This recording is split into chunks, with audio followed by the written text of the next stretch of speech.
बात आज से 9 वर्ष पूर्व वृंदावन के मोती झील स्थान के एक वैष्णव ब्राह्मण परिवार की है। एक 15-16 वर्षीय श्वेतांक नामक किशोर 10वीं की परीक्षाएं देने के बाद अपने नाना नानी के यहाँ छुट्टियां बिताने गया। वृंदावन वह पहली बार आया था और वृंदावन की महिमा उसने अपने नाना जी से हमेशा से ही सुनी हुई थी।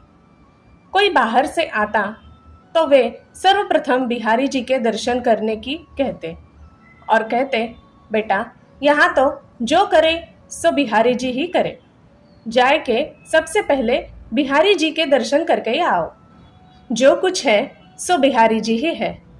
एक 1.5 महीने की छुट्टियां में वह यह सोच कर आया था, वृंदावन जाकर खूब घूमूंगा, दर्शन करूंगा। लंबी छुट्टियों के कारण घर से भी और कोई नहीं आया था उसके साथ। अपने मामा जी के साथ अकेला ही आया था। अब यहाँ आने के बाद मामा जी ने उसे बिहारी जी के दर्शन करवाए और वो अपनी छुट्टियों का आनंद लेने लगा। यहाँ घर पर नाना नानी जी और मामा जी के अतिरिक्त घर के सदस्य के रूप में ही बाल गोपाल जी का श्री विग्रह विराजमान था। घर पर नाना जी से बिहारी जी की चर्चा सुनना और आस पड़ोस के समवय बालकों के मित्र बन जाने से उनके साथ क्रिकेट वगैरह खेलना, घूमने के बहाने घर के कुछ छोटे मोटे काम वगैरह भी करके ले आता था, क्योंकि वहाँ घर पर मामा जी के अतिरिक्त उसे घुमाने वाला और कोई नहीं था। नाना नानी जी वृद्धावस्था और अस्वस्थता के कारण असमर्थ थे और मामा जी अपने काम में व्यस्त। एक दिन वह इसी तरह घर से निकलकर अखंडानंद आश्रम तक ही आया था कि बंदरों के समूह ने उसे घेर लिया।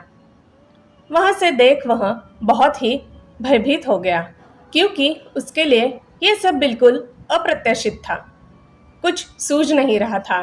तभी उसे नाना जी की कही बिहारी जी वाली बात याद आ गई कि यहाँ तो जो करे सो बिहारी जी ही करे, और वो कुछ मन में और कुछ जोर जोर से बिहारी जी पुकारने लगा। अचानक उसे पीछे से आवाज सुनाई दी, चलो भागो सबके सब। उसने पीछे मुड़कर देखा तो उसके तनिक छोटा हष्टपुष्ट एक ब्रिजवासी बालक हाथ में एक लकड़ी लिए हुए सामने आ गया और बोला, डर मत, अब मैं आ गया हूँ। और क्षण भर में ही सारे बंदर भाग गए। श्वेतांक ने ब्रिजवासी बालक से पूछा, तुम्हें बंदरों से डर नहीं लगता? तो हंसकर बोला, नहीं, मुझे डर नहीं लगता। ब्रिजवासी बालक ने पूछा, तुम कौन हो? श्वेतांक ने बताया, मैं तो वृंदावन घूमने आया था, लेकिन कैसे घूमूं? ब्रिजवासी बालक ने कहा, मेरे संग चलो, मैं घुमाता हूँ।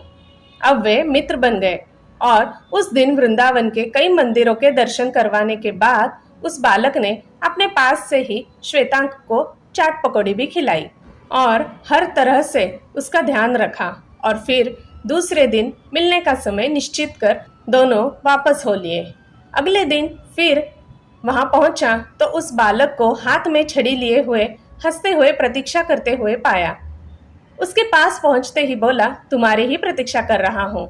और फिर वहीं आनंद से भरे दोनों वृंदावन के मंदिरों में दर्शन करते घूमते रहे और जो भी खाने पीने का मन हुआ खाया पिया, लेकिन प्रत्येक वस्तु का मूल्य ब्रिजवासी बालक ने ही दिया और कई बार कहने पर भी देने नहीं दिया। ब्रिजवासी ने कहा, अरे हमारे वृंदावन घूमने आए हो तो तुम्हें कैसे मूल्य देने देंगे? इसी तरह 4-5 दिन बीत गए और लगभग वृंदावन के सभी मंदिरों के दर्शन हो गए थे। एक दिन श्वेतांक ने ब्रिजवासी बालक से पूछा, तुम पैरों में जूते या चप्पल क्यों नहीं पहनते हो? चलो आज तुम्हारी चप्पल ले ले। ब्रिजवासी बालक ने जवाब दिया, अरे भैया, बिहारी जी में चप्पल पहन के अंदर नहीं जाते, इसलिए मैं नहीं पहनता। इन 4-5 दिनों में श्वेतांक ने घर में किसी से उस ब्रिजवासी बालक की चर्चा नहीं की थी और उसे बताने का ध्यान भी नहीं आया था।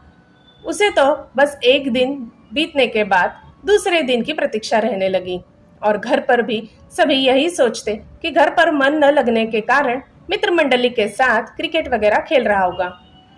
इधर एक दिन घूमते हुए कुछ देर हो गई। ब्रिजवासी बालक ने हंसते हुए पूछा, अब तो खुश हो वृंदावन घूम के? श्वेतांक ने हंसकर कहा, हाँ। और कुछ समय साथ रहने के लिए कहा तो ब्रिजवासी लगभग दौड़कर जाते हुए बोला, नहीं, अब बिहारी जी का खुलने का समय हो गया है। और यह ब्रिजवासी बालक हंसता हुआ बिना कुछ पूछने मौका दिए हुए आंखों से ओझल हो गया। घर देर से पहुंचने पर नाना जी नाराज हुए थे। उन्होंने पूछा, कहाँ घूमते रहे हो सारा समय? यहाँ सभी से पूछने पर उन्होंने बताया, तुम 4-5 दिनों से इनके साथ नहीं खेल रहे हो, कहाँ थे?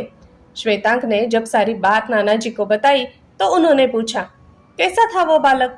श्वेतांक ने बताया, 13-14 वर्ष का था। घुटनों से कुछ नीची धोती और कुर्ता या बगलबंदी पहने, साथ ही एक अंगोछा सा डाले हुए था, हाथ में एक लकड़ी लिए हुए। श्वेतांक ने बताया, मुझ पर तो उसने बहुत पैसे खर्च किए, लेकिन पैसे होते हुए भी उसने अपने लिए चप्पलें नहीं ली, पता नहीं क्यों। उसके नाना जी ने उससे कहा कि कल उसे घर पर बुलाकर लाना और उसके पैसे दे देना। दूसरे दिन वह उस स्थान पर गया, लेकिन उसे वह ब्रिजवासी बालक कहीं नहीं मिला। बहुत ढूंढा पर वह कहीं नहीं दिखा, जबकि उसने पूछने पर बताया था कि वो यहीं पर तो रहता है। लेकिन अब हर जगह और हर गली में ढूंढने पर भी फिर भी कभी नहीं दिखाई दिया। आज भी जब श्वेतांक वृंदावन आता है तो उसकी निगाहें प्रत्येक स्थान पर अपने उस मित्र को ढूंढने की कोशिश करती है। बाके बिहारी लाल की जय। जय जय श्री राधे कृष्ण। बिहारी तेरी यारी पे बलिहारी रे बलिहारी। हे ईश्वर, हमारे हृदय में वो प्रेम भाव भर दो जिससे विवश होकर बिहारी जी हमें भी वृंदावन की सैर करवाए। जय श्री कृष्ण। धन्यवाद। दोस्तों, मेरी सुनाई कहानियाँ अगर आपको अच्छी लगती हो तो मैं आपसे अनुरोध करती हूँ कि कृपया मेरे चैनल को सब्सक्राइब जरूर कीजिए।